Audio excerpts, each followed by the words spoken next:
And welcome to Wise Guys. These guys know sports here on this Thursday, here live on the Worldwide Sports Network. Everybody remember going follow Wise Guys on Twitter at WiseGuys_H. Also on Facebook, Wise Guys. And be sure to follow Wise Guys on Instagram at These Guys Know Sports. Another day in the sports world with your boy Trey Larkins on the Worldwide Sports Network on the Wise Guys Sports Show. I'm excited to be talking all the latest in sports news. But tonight, it is another NFL segment on Wise Guys. All NFL tonight on the show. We're going to talk about NFL Week 2. I'm going to give my Wise picks for Week 2. We got some big-time matchups this weekend. We got the Tampa Bay Buccaneers and Tom Brady and the New Orleans Saints in the Big Easy.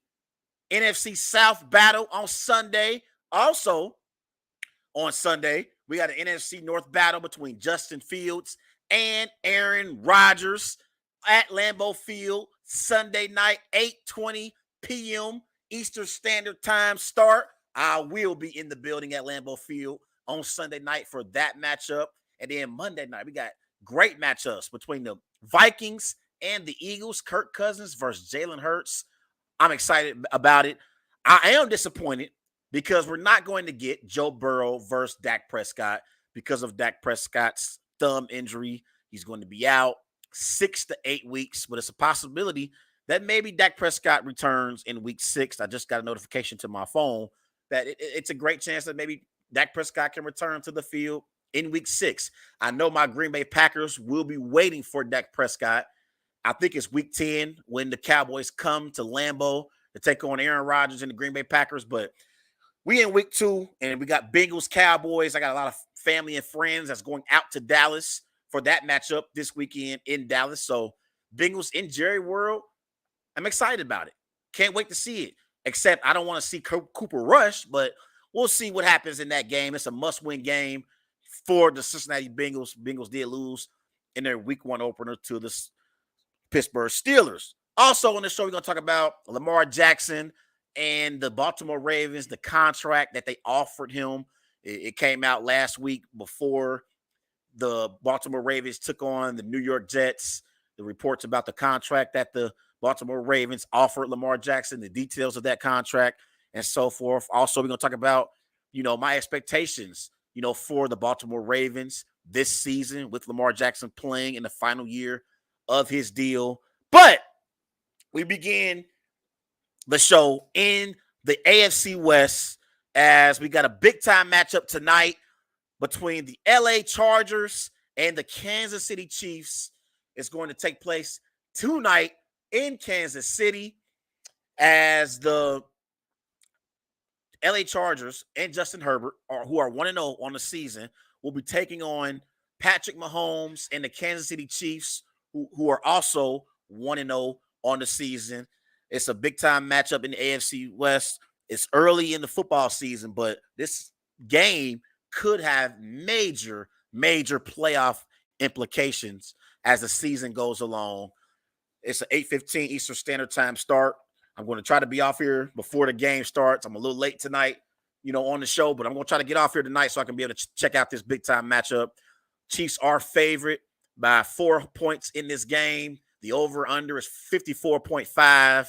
Keenan Allen has been ruled out in this game, so he will not play. He's dealing with a hamstring injury right now. MRI did not reveal any major damage, according to ESPN's Jeremy Fowler. So, coming into this matchup, both teams had impressive wins in their first games. For the Kansas City Chiefs, they beat down the Arizona Cardinals Sunday in Arizona, 44-21. In that game, Patrick Mahomes, he was sensational. He had 5 touchdowns, 0 interceptions. He threw for 360 passing yards. He went 30 of 39. He was outstanding in this game, and it didn't seem like the Kansas City Chiefs missed Tyreek Hill at all in their week 1 beatdown that took place over the Arizona Cardinals. And for the LA Chargers, they beat the Las Vegas Raiders 24-19. In that game, Justin Herbert He went 26 of 34. He threw for 279 passing yards, 3 touchdowns, 0 interceptions. A very, very efficient game for Justin Herbert. The only bad news for the Chargers was they lost Keenan Allen to a hamstring injury. But besides that, they were impressive. They also had 5 sacks in their opener against the against the Raiders. So that was impressive as well. I mean, you brought in, Khalil Mack in free agency. So they brought in Khalil Mack, and that's a major, major move for the LA Chargers. And I thought Khalil Mack, the Mac Daddy himself, had an instant impact on that LA Chargers defense. You saw Derwin James, flying around, making plays for that Chargers defense. And I like the way that Chargers defense started out the season. I mean, defensively, it's going to be important for the Chargers to be able to get key stops at key moments during football games because they got an elite offense led by Justin Herbert, got running back Austin Eckler, you got Keenan Allen, you got Mike Williams at receiver, you got DeAndre Carter as well. They got elite weapons offensively, so I think their offense will be an elite offense this season. It's going to be up to that Chargers defense to be able to get key stops at key moments. And even if they have a team that gets, inside the 20, be able to hold teams to field goals. That will be a recipe for success for this Chargers defense. They are led by Ronaldo Harris. That's the defensive coordinator for the LA Chargers. So I think for the LA Chargers, going to be important for them to be able to get key stops. Ronaldo Hill, that's the defensive coordinator for the Chargers, not Ronaldo Harris. I'm sorry, Ronaldo Hill. So they're going to have to get key stops. And I think defensively, you got Khalil Mack, you got Derwin James, you got Samuel, you got Kenneth Murray as well on your defensive side of the ball. And again, they don't have to be an elite defense, but they got to be a defense that can bend but not break. Even if you give up yards in between the 20s, once teams get into the red zone, if you can get key stops, it will help your team be able to win football games because Justin Herbert and that Chargers offense is good for at least 21 points per game. They're good for 21 points. That's how elite they are. So I think it's going to be key for their defense to step up and be elite, the best way they can. And you still got Joey Bosa as well, who is a great pass rusher in the NFL. So tonight, going up against the Kansas City Chiefs, that Chargers defense got to show up. If Khalil Mack can apply pressure on Patrick Mahomes and have 2 or 3 sacks in this game, I believe the LA Chargers could pull off the upset in Kansas City tonight. But it's going to be key for that defense. They got to get key stops at key moments. For the Kansas City Chiefs, this is going to be a different test for their defense going up against the Chargers offense because last week going up against Kyler Murray and the Arizona Cardinals, the Chiefs didn't have much of a challenge defensively. They really didn't have much of a challenge defensively because they don't have DeAndre Hopkins, talking about the Arizona Cardinals right now. Kyler Murray is a fringe top 10 quarterback, but I look at that Arizona Cardinals team. They got A.J. Green, but they don't no longer have Edmonds on their team. He was the running back in their backfield in previous years.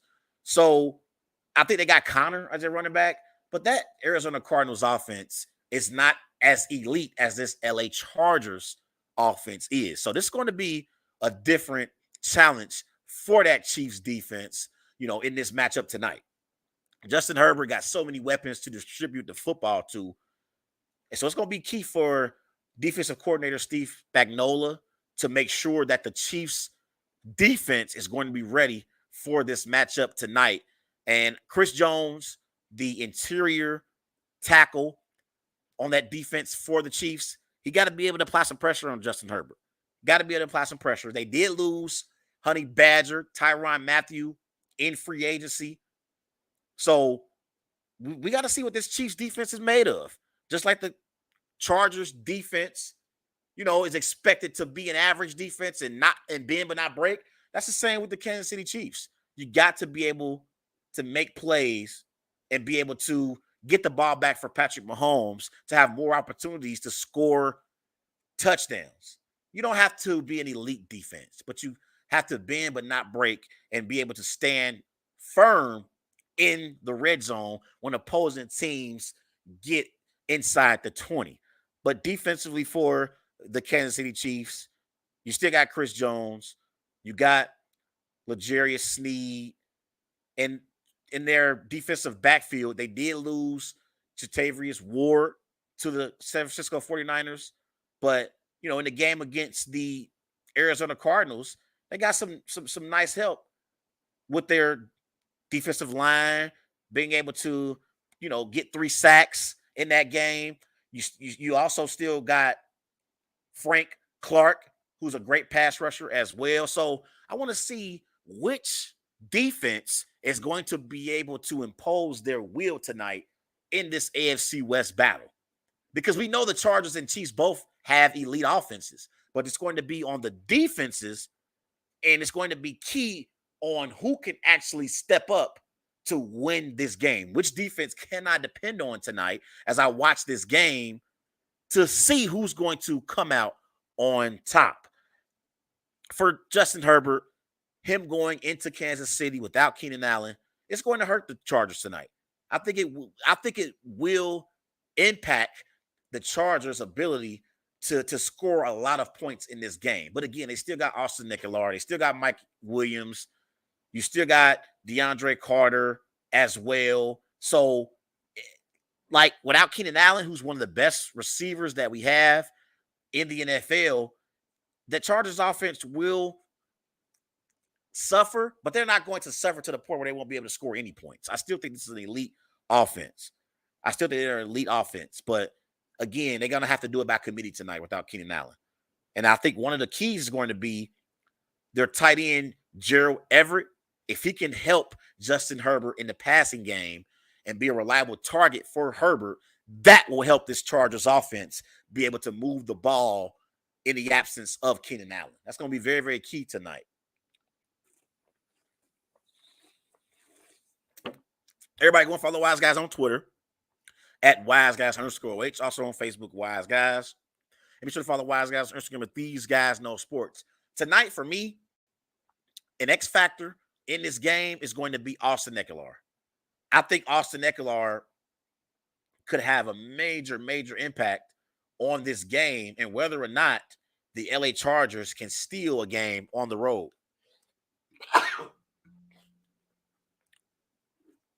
It's going to be key. Last year, Austin Ekeler, he had 911 rushing yards, 12 touchdowns, 70 receptions in the passing game for the Chargers, 206 rushing attempts. So, he didn't even get over 1,000 yards last year, but the Chargers offense, the way their team is built, the strength of their team is in their passing game. It's not in their running game with Austin Ekeler. And I think Austin Ekeler is a dynamic back, but the weapons that Justin Herbert has to distribute the football to, that is the strength of their team. And I think their passing game is the strength of their team and how they're going to be able to have success this year. Austin Ekeler can catch the ball out of the backfield. And I think tonight he's going to be key because if he can catch the ball out of the backfield, he will create mismatches for those Chiefs linebackers. And I think that's something that Justin Herbert can exploit in the passing game for this Chargers offense. So I think an X factor in this game tonight is going to be Austin Ekeler. So I want to see what he can do tonight for the LA Chargers. Now, when it comes to my prediction for this game, I'm going to roll with the LA Chargers to beat the Kansas City Chiefs tonight in Kansas City. I picked the Chargers to win the AFC West. I also have the Chiefs as a playoff team as well, but I'm going to roll with the Chargers to beat the Chiefs tonight in Kansas City, 34-27. That's what I got. Chargers, 34, Chiefs, 27. I think Justin Herbert will outduo Patrick Mahomes tonight in Kansas City. I think the Chargers pull off the upset, and I think this game will be a stepping stone for the Chargers to be dominant in this division this season. Yes, I'm saying I think the Chargers will win the AFC West, and I think it will start with tonight's game in Kansas City. This will be a statement win for Justin Herbert and the LA Chargers over the Kansas City Chiefs. The Chiefs have been the kings of the AFC West the last few years, but tonight I think it will be a changing of the guard, and I think the Chargers will win in an upset over the Chiefs. Go ahead and write this down for y'all so y'all know. Can I get a pen over there real quick? You got a pen? So I can write this down. My score: Chargers 34, Chiefs 27. And this game going to have major playoff implications. Major playoff implications. This could be a game that we look back on in week 15, week 16, and say that game on that Thursday night was a key turning point in the season that helped the LA Chargers be able to win the AFC West. So that's going to be key. It's going to be key tonight. AFC West, you got the Raiders, Chargers, Broncos, Chiefs, all these teams who are worthy of being in the NFL playoffs in the AFC. If they can pull off a win tonight, it will be a step in the right direction for the LA Chargers to be able to win win the AFC West. Everybody going to follow Wise Guys on Twitter at WiseGuys_H. Also on Facebook, Wise Guys. And be sure to follow Wise Guys on Instagram at These Guys Know Sports. Check in the bag. Not a black bag over there. Over there. Call into the show, 513-203-8655, 513-203-8655. Who will win tonight's game? Justin Herbert or Patrick Mahomes? Who you got? Let me go ahead and write this down so everybody can know. I got the Chargers beating the Chiefs 34-27. That's what we got. Justin Herbert, 34. Patrick Mahomes, 27. Let's transition to the Dallas Cowboys, as Dak Prescott will not go on IR. He's targeting a return within 4 weeks.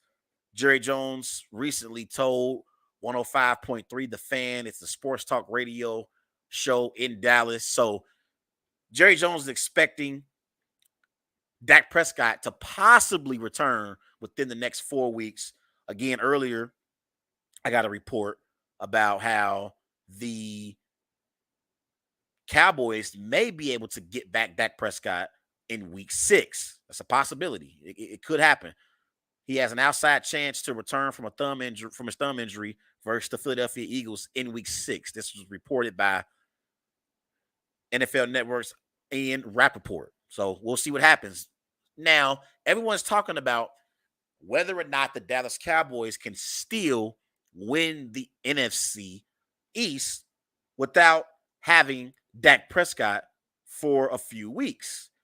And let me be the first to let everyone know that the Dallas Cowboys season is officially over. It's officially over. The Dallas Cowboys, coming into the season, had issues. I had my questions about this Dallas Cowboys team prior to the season, and I said that if the Cowboys did make the postseason, that it's a great chance that Dak Prescott would have to have an MVP caliber season.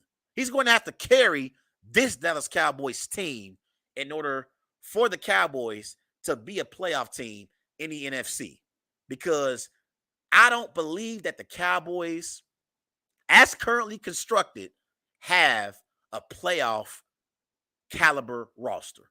I love their defense with Trayvon Diggs and Micah Parsons. Offensively, you still got CeeDee Lamb, but we don't know if CeeDee Lamb can be a number one receiver on your team. You traded Amari Cooper to the Cleveland Browns. You let go of Cedric Wilson in free agency. He signed with the Miami Dolphins. James Washington injured his foot in training camp. You lost Tyron Smith as well in training camp. So that offensive line has some issues. And then Dak Prescott injures his thumb in the Sunday night matchup against the Tampa Bay Buccaneers. But before that, the Dallas Cowboys only had scored 3 points. They only had 3 points on the board. So again, before the season, I had my doubts about the Dallas Cowboys. And I said that they were not a playoff team in the NFC. I picked the Philadelphia Eagles to win the NFC East. And I said the Dallas Cowboys will struggle this year. On top of that, last year, the Dallas Cowboys were the most penalized team in the NFL. They had the most penalties last year in the NFL, but last year, they had more of a margin for error than this year. They don't have as much of a margin for error this season like they had last season.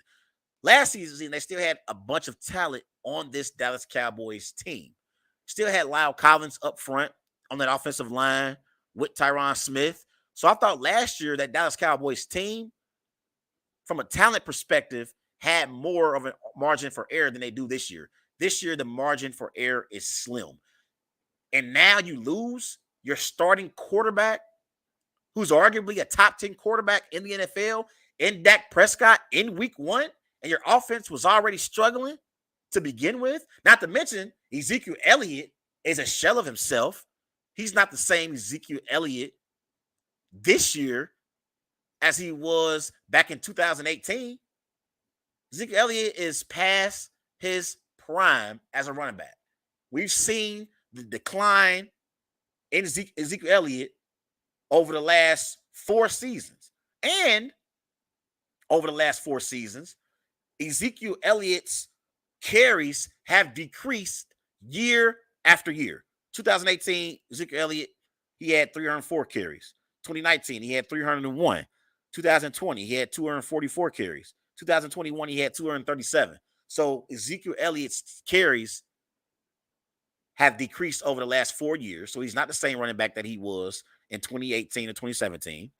Tony Pollard is not a true number 1 running back. He's a nice number 2 running back, but he's not a number 1 running back. So I got my questions about this Dallas Cowboys team. Oh, and by the way, I don't believe that Mike McCarthy is the right coach for this Dallas Cowboys team to be not only a Super Bowl contender, but a playoff contender. They've had clock management issues with Mike McCarthy and penalties and stuff like that. So I had my questions about the Dallas Cowboys coming into the season.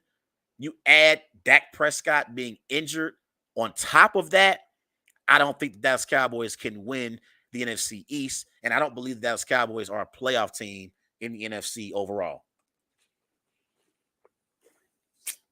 Now, you look at the Dallas Cowboys' next 5 games. Sunday, they're home against the Bengals. That's a loss against Joe Burrow and the Bengals. Week 3, they're at the Giants. That's a game they could win, but it's a toss-up because they don't have Dak Prescott. Week 4, home against the Commanders. Toss-up because they don't have Dak Prescott. Week 5, they play the Rams in LA. That's a loss. Not even going to spend too much time on that game. And then week 6, they're at Philly without Dak Prescott. That's a loss as well. Now, again, reports are out that it's a possibility that maybe Dak Prescott returns back to the field in week 6 against the Philadelphia Eagles. Maybe.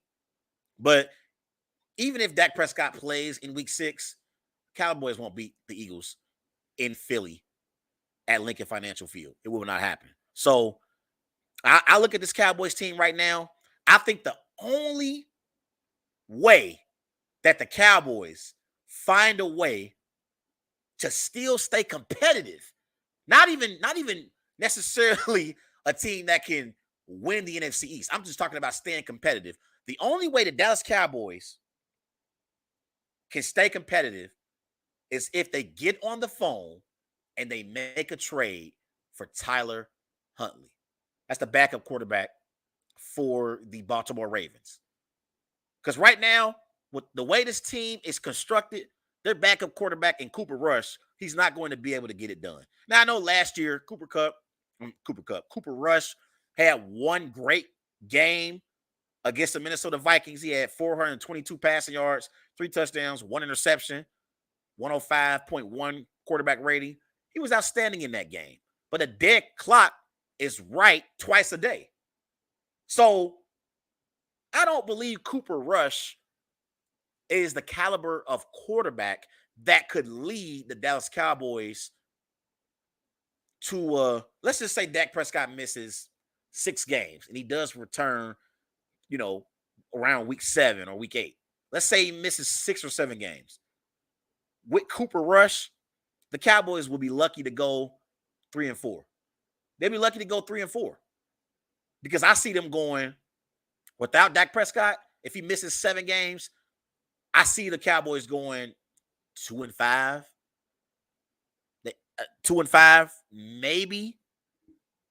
They could beat the Giants in week 3. They might beat the Commanders in week 4, but that's it. They'll lose to the Bengals. They'll lose to the Rams. They'll lose to the Eagles. So with Cooper Rush, I don't believe they'll even be competitive. I don't think they'll be competitive. You bring in Tyler Huntley, you got a chance to save your season. Tyler Huntley last year, statistically, his numbers weren't great, but we saw his ceiling if he gets an opportunity to lead a team. He had 3 touchdowns, 4 interceptions, 1,081 passing yards. So his numbers weren't impressive, but I liked his ability to make plays in the open field as a mobile quarterback. Huntley last year, he had 294 rushing yards, 2 touchdowns on 47 carries for the Baltimore Ravens. I think that Tyler Huntley is a quarterback that a team that's trying to stay competitive for a playoff spot should trade for. And that's the situation that the Dallas Cowboys are in right now. If you want to save your season, trade for Tyler Huntley. Don't trade for Jimmy G. I said, and I've been on record that I don't believe that Jimmy Garoppolo is a starting quarterback right now in the NFL. I think he's a backup. And I already said previously that the Cleveland Browns should keep Jacoby Brissett and not make a trade for Jimmy Garoppolo because I don't believe that Jimmy G significantly makes your team better than Jacoby Brissett. Just like I don't think that Jimmy G would be able to make this Dallas Cowboys team any better than Cooper Rush. Oh, Trey, you're disrespecting Jimmy Garoppolo, who's been to NFC championships and a Super Bowl. Jimmy Garoppolo got to those NFC championship games and the Super Bowl because of the San Francisco 49ers team. They got a complete team out there in San Francisco. Got one of the best tight ends in the NFL in George Kittle, one of the best receivers in the NFL in Deebo Samuel, one of the best coaches in the NFL in Kyle Shanahan, who's a terrific play caller.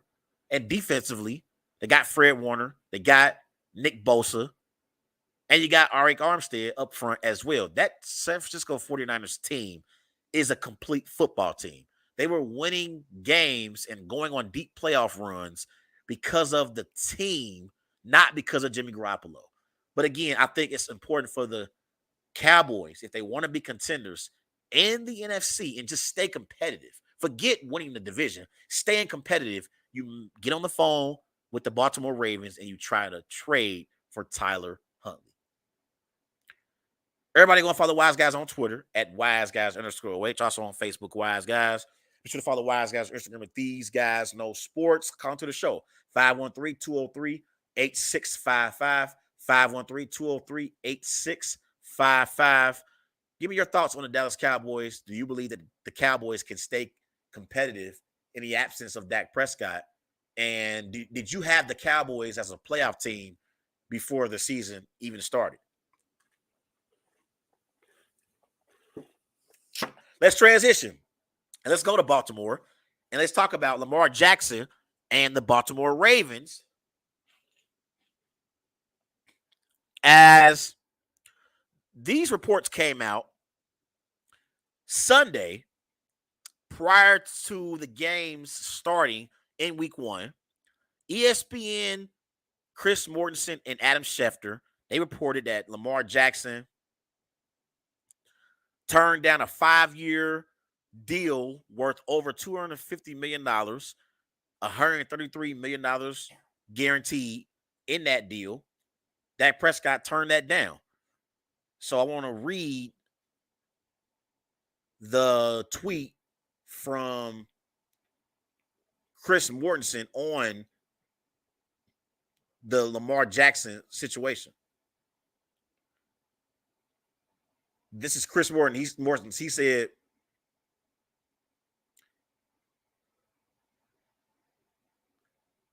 sources, Lamar Jackson rejected a Ravens 6-year contract offer with $133 million in guaranteed money at signing, which is more than Russell Wilson, who got $124 million from the Broncos, and Kyler Murray, who got $103.3 million from the Cardinals, but well short of the $230 million fully guaranteed deal that Deshaun Watson got. I'm going to read that again. Sources, Lamar Jackson rejected a Ravens 6-year contract offer with $133 million fully guaranteed at signing, which is more than Russell Wilson, who got $124 million, and Kyler Murray, who got $103.3 million, but well short of the $230 million fully guaranteed deal that Deshaun Watson got. And this was Lamar Jackson recently on his contract status. He said, "I'm done talking about it." That was Lamar Jackson on his contract status right now with the Baltimore Ravens. Lamar Jackson is in the final season of a rookie contract. He's making $23.1 million this year. So everyone on social media and NFL analysts were talking about whether or not Lamar Jackson should have signed the new deal offered by the Ravens. And the answer to this question is an emphatic hell no. Lamar Jackson should not have signed this deal offered by the Baltimore Ravens for multiple reasons. Number one, Lamar Jackson should not sign for anything less than what Deshaun Watson signed for with the Cleveland Browns. When the Cleveland Browns traded for Deshaun Watson, one of the main reasons why Deshaun Watson decided to go and play with the Cleveland Browns was because the Cleveland Browns offered Deshaun Watson a $230 fully guaranteed contract. $230 million guaranteed. That's why Deshaun Watson decided that he wanted to be a Cleveland Brown. And if I'm Lamar Jackson and I'm looking at the situation in Cleveland involving Deshaun Watson, if I'm Lamar Jackson, I'm thinking to myself, I deserve to be paid more guaranteed money than Deshaun Watson. And the reason why is, number one, Lamar Jackson has never gotten into any off the field situations. His name has never been brought up in any scrutiny, in any type of situation since he's been a Baltimore Raven. Never got into any legal trouble or anything.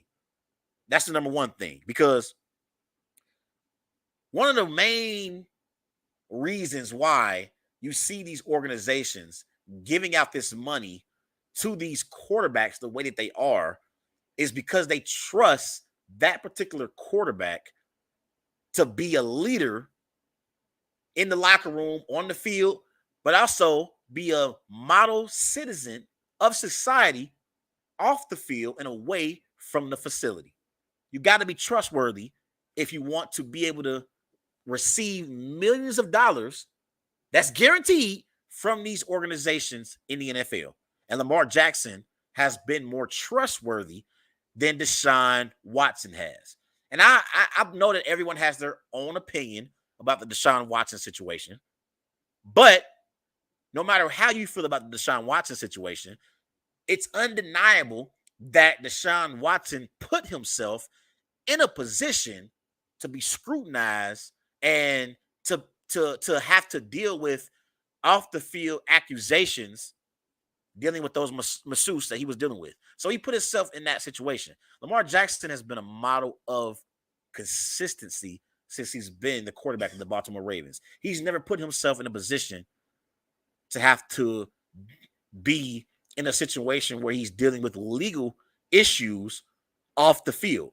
So that's the number one reason why the Baltimore Ravens should give Lamar Jackson a guaranteed contract that's worth more than the $230 million that Deshaun Watson got from the Browns.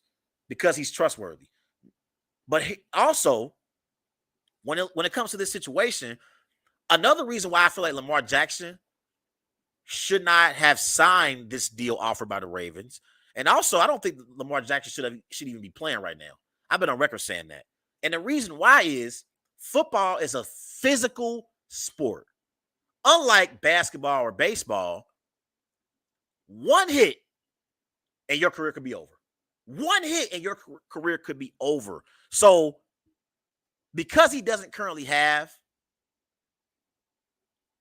an extension from the Baltimore Ravens, I think that Lamar Jackson is taking a big risk right now playing this season.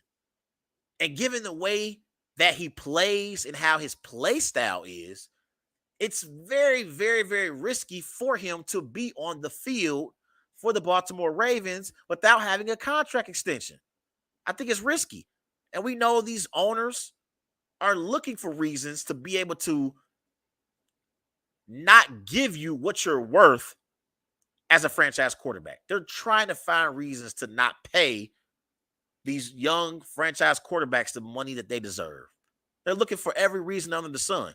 So I think because the sport is a physical sport and it's dangerous, I don't believe Lamar Jackson should have played in week 1 against the Jets. I think that he made a mistake, but he played. Also, because it goes hand in hand, another reason why I don't believe Lamar Jackson should have signed the new deal offered by the Ravens and why I don't believe Lamar Jackson should have played at all this season until he got a new contract extension is because you already dealt with an injury last year. Lamar Jackson missed 4 games last season, and he's had various injuries throughout the early part of his career that he's dealt with. Last year, he dealt with an ankle injury. So it's not like Lamar Jackson is dealing with a finger injury or a shoulder injury. No, he's dealing with ankle injuries and lower body injuries that could really hurt your career overall if he has a significant injury on his lower legs. Like if he has a lower leg injury, it could really impact Lamar Jackson's ability to play at an elite level and be the caliber of quarterback that we've loved since he's been in the NFL. So I think, again, he's already dealing with a lot of injuries, mainly lower body injuries. So you don't want to suffer a lower body injury again this season. Lord forbid it's something serious, and the Baltimore Ravens try and lowball Lamar Jackson in contract negotiations in the offseason. You don't want that to happen. So I think Lamar Jackson is making a mistake by even playing right now. You look at Lamar Jackson since he's been in the NFL. Lamar Jackson, his career record is 37-12. For his career, he got 84 touchdowns, 31 interceptions, 9,967 passing yards. And as a mobile quarterback, this is where he's dangerous. He got 615 carries, 3,673 rushing yards, 21 rushing touchdowns for his career. That was coming into the season. He won NFL MVP back in 2019. He's completed 64% of his passes in his career. That was coming into the season. So Lamar Jackson has proven himself to be a top 10 quarterback in the NFL. He's a top 10 quarterback in the NFL. Outside of Rodgers, Mahomes, Brady, Josh Allen, maybe. I think you can make an argument for Lamar Jackson being right there in that quarterback conversation. And you might could even make the argument that Lamar Jackson is better than Josh Allen because Josh Allen doesn't have an NFL MVP on his resume. Josh Allen hasn't even gotten to an AFC Championship game yet in his career. Now, Lamar Jackson hasn't gotten to an AFC Championship game either, but Lamar Jackson is not playing with a receiver the likes of a Stephon Diggs. That's also been my issue with Lamar Jackson and the Baltimore Ravens since he's been in Baltimore. The Ravens have not given Lamar Jackson a true number one receiver. They haven't done it. So I think they have, in a way, taken Lamar Jackson for granted by not giving him a true number one receiver. So, again, I know he's in the final season of his rookie contract. He's going to make $23.1 million this year.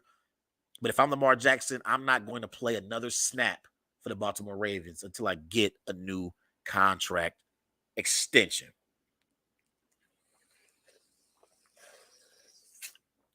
Everybody go follow Wise Guys on Twitter at WiseGuys_OH. Also on Facebook, Wise Guys. And be sure to follow Wise Guys on Instagram at These Guys Know Sports. Let's get to our NFL Week 2 Wise Picks of the Week. NFL Week 2 is upon us. I'm excited about it. Got some big-time matchups starting with tonight in the AFC West. Justin Herbert versus Patrick Mahomes in Kansas City. I know that crowd in Kansas City is going to be rocking. Excited about that game. Earlier, I already mentioned that the Chargers will beat the Chiefs 34-27. So I got the Chargers tonight against the Chiefs. But let's start off with the Sunday games. Panthers are at Giants. Giants are favored by 2.5 points. It's a 1 o'clock start in New York. The over-under for this game is 43.5. I'm going to take the Panthers to win this game in New York. I think that right now Baker Mayfield is a little bit better than Daniel Jones is. I still don't believe in Daniel Jones. The Giants did have an impressive Week 1 win over the Tennessee Titans, but I don't believe in the Giants. I think the Giants are going to lose in Week 2. I think the Giants are one of the worst teams in the NFL. I'm going to roll with Baker Mayfield over Daniel Jones, 17-14. Mac Jones versus Mitchell Trubisky, two of the more mediocre quarterbacks that we have in the NFL. Patriots are favorite, minus 2.5 at the Steelers. 1 o'clock start Sunday in Pittsburgh. Over-under for this game is 40.5. I'm going to roll with the Patriots to beat the Steelers in Pittsburgh. Both of these teams had disappointing performances in Week 1. I don't think either one of these teams are playoff teams because I don't believe in Mac Jones or Mitchell Trubisky. I do love Mike Tomlin and obviously Bill Belichick, the greatest NFL coach of all time.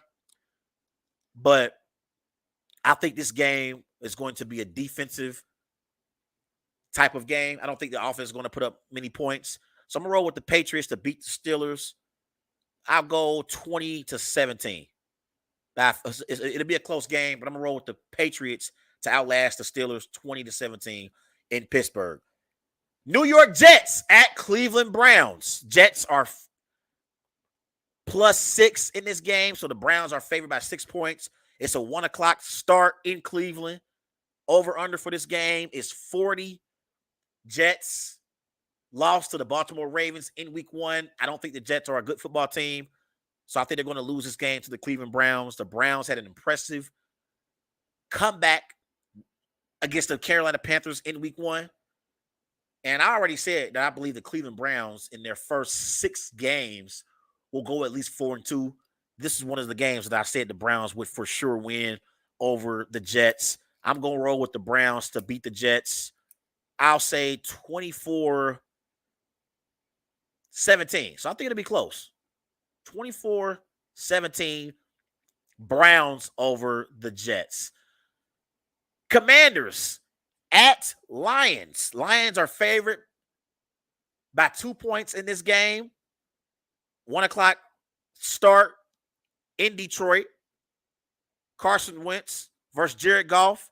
Over-under in this game is 48.5. I'm going to roll with the Lions to beat the Commanders in Detroit. And it's going to be high scoring. I'm rolling with the Lions to beat the Commanders 31-24. Last week, I was impressed with the Detroit Lions. They were getting blown out against the Philadelphia Eagles, and they did not quit. They kept fighting in that game, and the Eagles end up beating the Lions 38-35. And I think a lot of Detroit Lions games this year are going to go like their week 1 game win against the Philadelphia Eagles. I think they're going to be in a lot of games this year. I was wrong about the Detroit Lions. I admit, when I did my NFC North predictions, I don't think I even discussed the Detroit Lions because I don't believe in the Lions. And I don't think they're a playoff team. But I do think they are a team that can be on the lookout for an upset, depending on who they're playing on that particular week. I'm going to pick the Lions to beat the Commanders 31-24 in Detroit. So I'm rolling with the Lions to win that game. Colts, 3.5-point favorites at Jaguars. It's going to be in Jacksonville. So 1 o'clock start. Over under for this game, 47. Colts had a disappointing week 1 against the Houston Texans. I had the Colts picked when I did my wise picks for week 1, and I picked them big. And boy, was I wrong. They wet the bed against the Texans last week. But I think the Colts will have a bounce-back performance against the Jacksonville Jaguars. I like Trevor Lawrence. I think he's going to have a great sophomore season. But I think he's going to struggle in this game. I'm going to roll with the Colts to beat the Jaguars. I'll go Colts 23, Jags 13. Moving on to the next game in my wise picks. It's the Atlanta Falcons traveling to the West Coast to take on Matthew Stafford and the LA Rams. The Rams are favored by minus 10.5 in this game. It's a 4:05 p.m. start in LA. The over-under for this game is 47.5. Rams had a disappointing week 1 performance against the Buffalo Bills. They got blown off the field in the opener, in the kickoff. I think the Rams have a bounce-back performance, and they win big Sunday in LA. I don't think the Rams are going to lose twice in a row to start the season. I don't believe in Marcus Mariota. I think Matthew Stafford will have a bounce-back performance as well. I'm rolling with the Rams to beat the Falcons. I'll go Rams 27, Falcons 10. NFC West battle in the Bay. The Seattle Seahawks are traveling to the Bay to take on the San Francisco 49ers. The 49ers are favored by 9.5 points. It's a 4:05 p.m. start. Over under for this game is 41.5.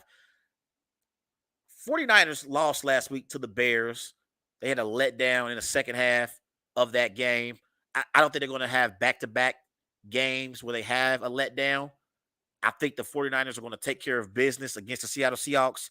I still believe the Seahawks are one of the worst teams that we have in pro football.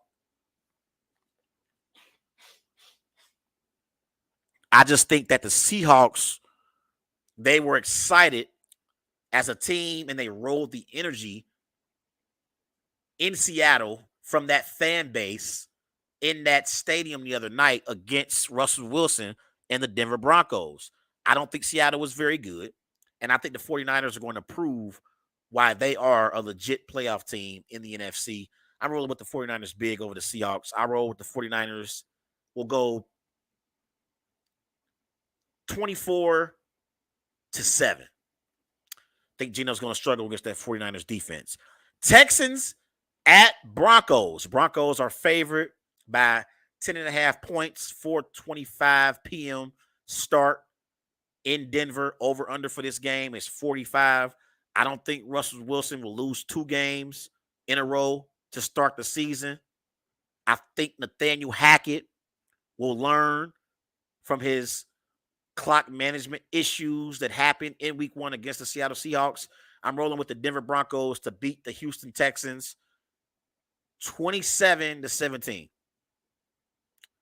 Cardinals at Raiders. Raiders are favored by minus 5.5 in Las Vegas. It's a 4:25 p.m. start in Las Vegas. Over under is 51.5. I don't think the Cardinals are going to be that good this year. And I think the Cardinals not having DeAndre Hopkins is going to hurt them in these first 6 games of the season while he's suspended. I think they're going to struggle in this game. And I think Chandler Jones will make some plays defensively for the Raiders. And I think the Raiders will get their first win of the season in Las Vegas. I'm going to roll with the Raiders to put up some points on Sunday. I'll go Raiders 34, Cardinals 17. NFC South Showdown in the Big Easy. It's the Bucks, who are -3 in this game against the Saints. It's a 1 o'clock start on Sunday. The over-under for this game is 44.5. This will be my upset pick of the week. I'm rolling with the New Orleans Saints to beat the Tampa Bay Buccaneers in New Orleans 27-24. This is my upset pick of the week. I think the Saints have Tom Brady's number.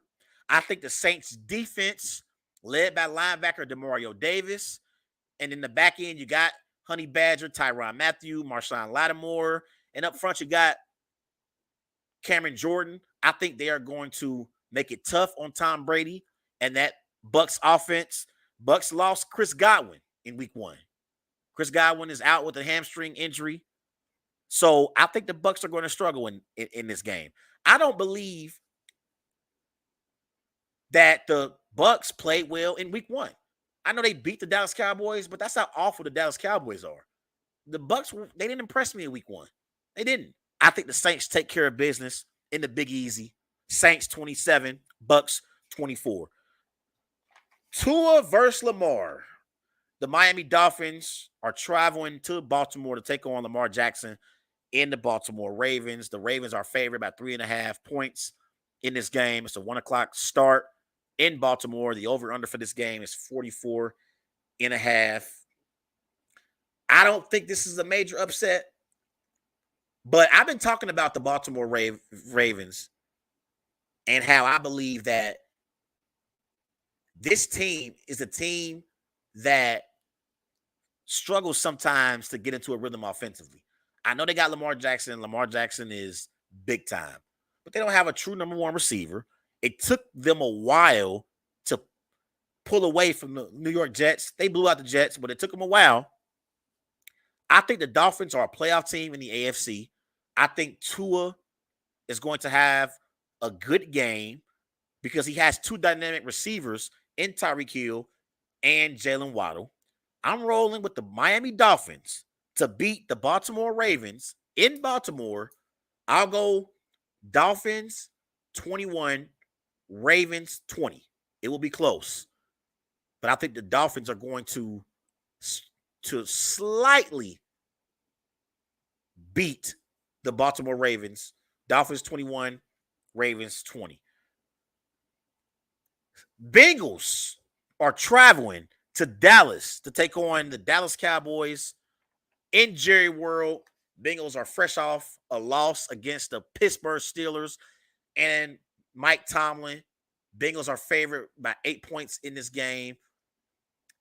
It's a 4:25 start. The over-under for this game is 41.5. When the schedule initially came out, I was excited about this matchup. I wanted to see Joe Burrow versus Dak Prescott. Unfortunately, we're going to get Joe Burrow versus Cooper Rush, which means advantage Bengals. I think the Bengals are going to win big on Sunday.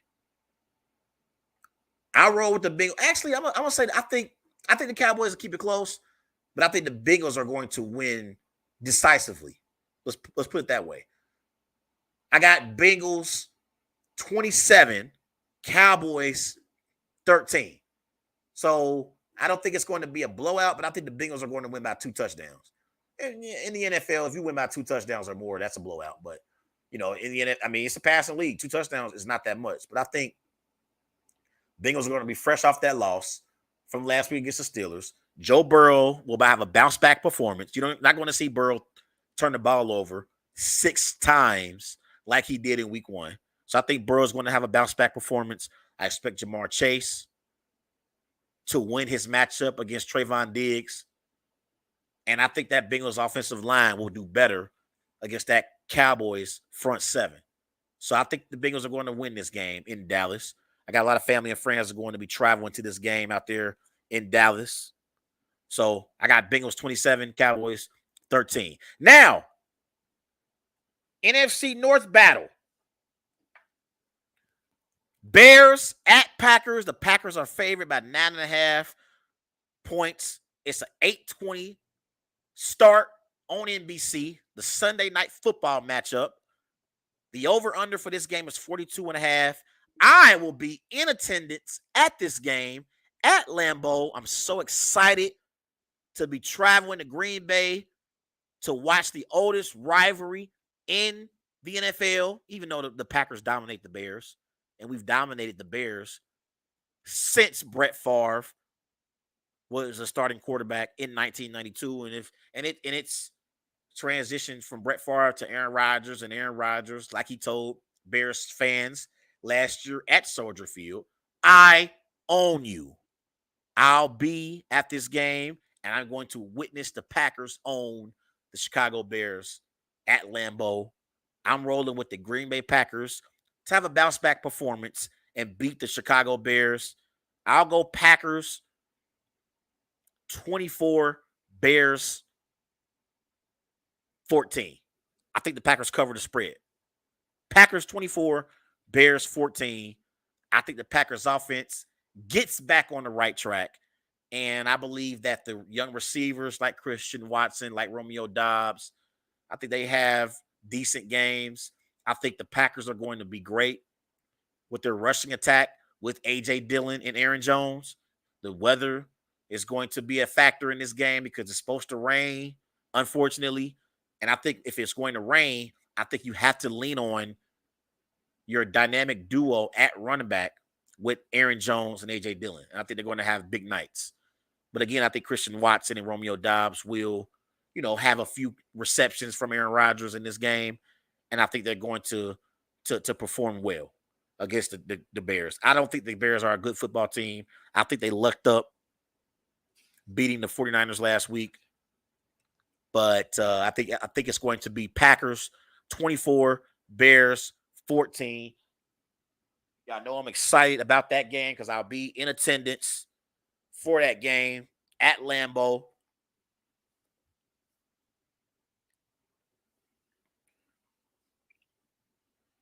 You see it here. Got my cheese head on. I'll be there at Green Bay, man. I can't wait for it. Go, Pack, go. Let me go ahead and play some of my Lil Wayne, Green and Yellow music.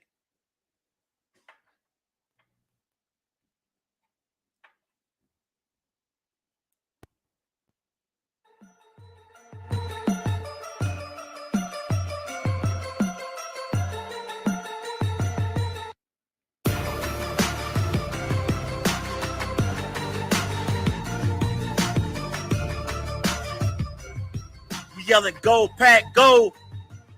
We yelling, go, Pack, go. Green and yellow, green and yellow, green and yellow, green and yellow. This ain't no diss song. We just love our team. Love my team with the big cheese on the helmet. So, yeah, I'll be at that game. I'm excited for that. Let's talk about the Monday night matchups. We got a doubleheader on Monday Night Football. We got the Tennessee Titans traveling to Buffalo to take on the Buffalo Bills. The Bills are favored by 9.5 points in this game. The over-under for this game is 48. Bills are a much better football team right now than they were last year. I think the Bills are a much more balanced football team than the Tennessee Titans are. I'm going to roll with Josh Allen to beat Ryan Tannehill 34-20. Titans had a very, very disappointing performance last week against the New York Giants. I saw it coming because I said, I don't believe in the Titans this year. I don't think the Titans are a playoff team in the AFC. And I don't think that the Titans are going to win the AFC South. I think Josh Allen and the Buffalo Bills take care of business. I expect Stephon Diggs to have a big-time performance in this game. I got Bills 34, Titans 20. Vikings at Eagles. Eagles are favored by 2 points in this game. The over-under for this game is 50.5. Kirk Cousins versus Jalen Hurts. I love it. I really, really do. But in this game, I'm going to roll with the Philadelphia Eagles to beat the Minnesota Vikings at Lincoln Financial Field on Monday night. I roll with the Eagles to beat the Vikings 24-21. It's going to be a close game. It really, really is. I think it's going to be a great matchup between two playoff caliber teams. But I think Jalen Hurts will out-duo Kirk Cousins, and I think the Eagles are going to make a statement in this game. This is a statement game for the Philadelphia Eagles. You want to prove to everyone in the NFC that you are legit contenders, not only in the NFC East, because we know the NFC East is the worst division in the NFL, but if you want to prove that you're a legit contender in the NFC overall, if the Eagles can beat the Vikings with that high-powered offense, with Kirk Cousins, Justin Jefferson, Adam Thielen, Dalvin Cook in the backfield, this will go a long way for the Philadelphia Eagles. This will go a long way for the Eagles. I really, really like the Eagles team. I like Jalen Hurts. Last week, Jalen Hurts, I thought was impressive for the Philadelphia Eagles against the Detroit Lions. Jalen Hurts last week, he went 18 of 32, 243 pass yards. He didn't have a touchdown, but he also didn't turn the ball over either. So that's something that the Eagles can build on. They can build on that. Now, Jalen Hurts did have 17 carries for 90 rushing yards. He had one rushing touchdown. In that game, though, Miles Sanders, he was the key in the running game for the Eagles. He almost had 100 yards rushing. He had 96 yards, 13 carries, one touchdown. So I expect the Eagles to beat the Vikings 24-21 at Lincoln Financial Field on Monday Night Football. It's going to be a great, great NFL Week 2. I'm excited about it. I'm excited about football being back. But everybody go and follow Wise Guys on Twitter at WiseGuys_H. Also on Facebook, Wise Guys. And be sure to follow Wise Guys on Instagram at These Guys Know Sports. Oh, by the way, before we get out of here, because this is something that's important too, it was announced earlier today that we are going to get what we all been waiting for.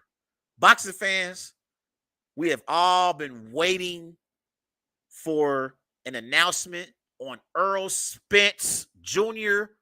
and Terrence Crawford, a fight to take place in the ring. And earlier today, we got the announcement that the fight is scheduled for November the 19th in Las Vegas. So let's go ahead and give a round of applause to the camps of Errol Spence and Terrence Crawford. We finally, as boxing fans, get what we all have been waiting for years. Errol Spence Jr. versus Terrence Crawford in Las Vegas, November the 19th. They still got a few details that they got to figure out, but the date has been announced, and I can't wait for it. I cannot wait for this fight.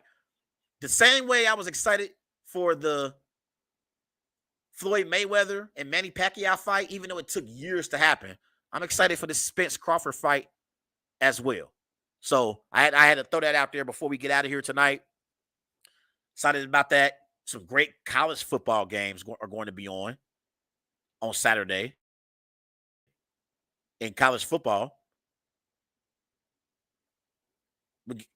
In college on Saturday, we got UC here at home against Miami. Oh, I'm sorry. It's going to be in Miami this year. So it's in Miami. UC is favored by 22.5. So they favor about 22 points in this game. Crazy. Go over some of these key matchups in college over the weekend. Penn State at Auburn. You also got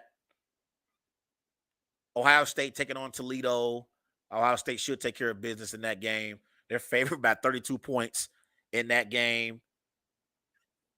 You got Texas taking on UTSA. Texas is fresh off that loss to Alabama last week.